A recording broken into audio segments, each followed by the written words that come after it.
ওয়ালা তাকুলু লিমান ইউকতালু ফি সাবিলিল্লাহি আমওয়াত বাল আহইয়াউ ওয়ালাকিন লা তাশউরুন। সাদাকাল্লাহুল আলিয়্যুল আযীম।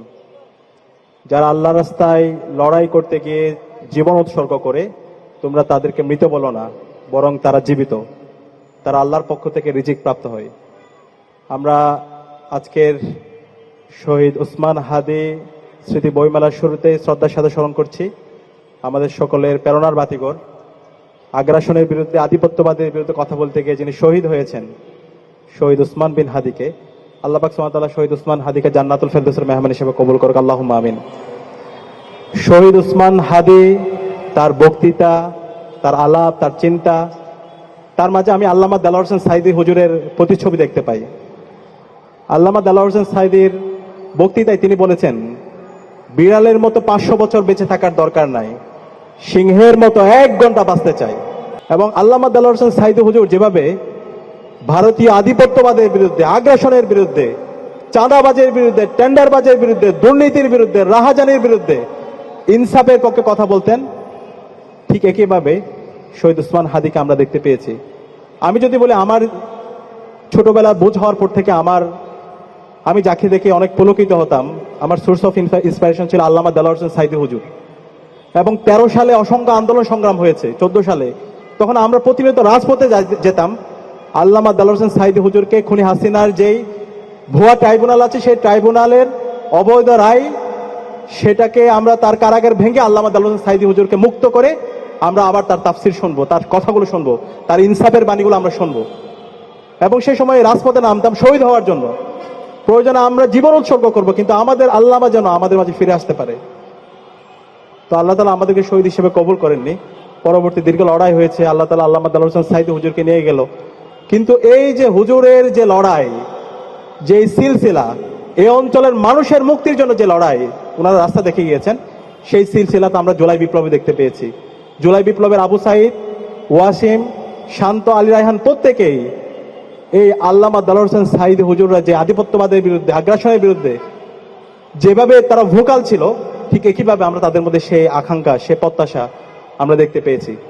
এবং বিপ্লবের পরবর্তী 1.5 বছর জুড়ে শহীদদের যেই স্পিরিট, শহীদরা যে ভাষায় কথা বলেছেন, যে জন্য তারা জীবন দিয়েছেন, সে আকাঙ্ক্ষা আমরা শহীদ উসমান হাদির বক্তৃতা, বিবৃতি, তার লেখনীর মধ্যে আমরা দেখতে পেয়েছি।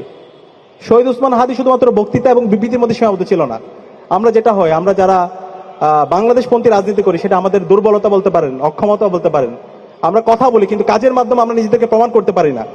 আমাদের যারা শত্রু, তারা কিন্তু কথার চাইতে কাজের মাধ্যমে তারা প্রমাণ করে। তারা একটা মিথ্যা কথা বলে, কিন্তু এটাকে খুব গুছাইয়া বলতে পারে। কিন্তু আমাদের সত্য কথাকে আমরা ভালোভাবে আমরা গুছিয়ে বলতে পারি না, সেটাকে আমরা অ্যাস্থেটিক ভিউ দিতে পারি না। কিন্তু সেই জায়গায় আমরা ব্যতিক্রম দেখতে পেয়েছি আমাদের শহীদ উসমান হাদিকে। শহীদ উসমান হাদি শুধু বক্তৃতা, বিবৃতির মধ্যে সীমাবদ্ধ থাকেনি, তার কাজের মাধ্যমে সে দেখিয়েছে আমাদের লড়াইটা কার সাথে। সে তার সাংস্কৃতিক বিপ্লবের মাধ্যমে, কাজের মাধ্যমে সে দেখিয়েছে, ইনকিলাব সেন্টার থেকে শুরু করে সারা দেশব্যাপী এই দেশের মানুষের অব্যক্ত যে কথাগুলো আছে, সেই কথাগুলো উসমান হাদি সাহসের সাথে বলে গিয়েছে। কাউকে তোয়াক্কা করে নাই, কোনো ধরনের হুমকি তুমকিকে সে তোয়াক্কা করে নাই। বাংলাদেশের 18 কোটি মানুষের যে অব্যক্ত কথাগুলো আছে, সে কথাগুলো বলে গিয়েছেন। তো এই আধিপত্যবাদী শক্তি, দিল্লির তাবেদাররা, তারা মনে করেছিল শহীদ উসমান হাদিকে শহীদ করে শহীদ উসমান হাদির যে আদর্শ, তার যে প্রত্যাশা, তার যে আকাঙ্ক্ষা, সেটাকে তারা নিভিয়ে দিতে পারবে। কিন্তু আজকে বাংলাদেশের 56,000 বর্গমাইল জুড়ে শহীদ উসমান হাদি ছড়িয়ে পড়েছে।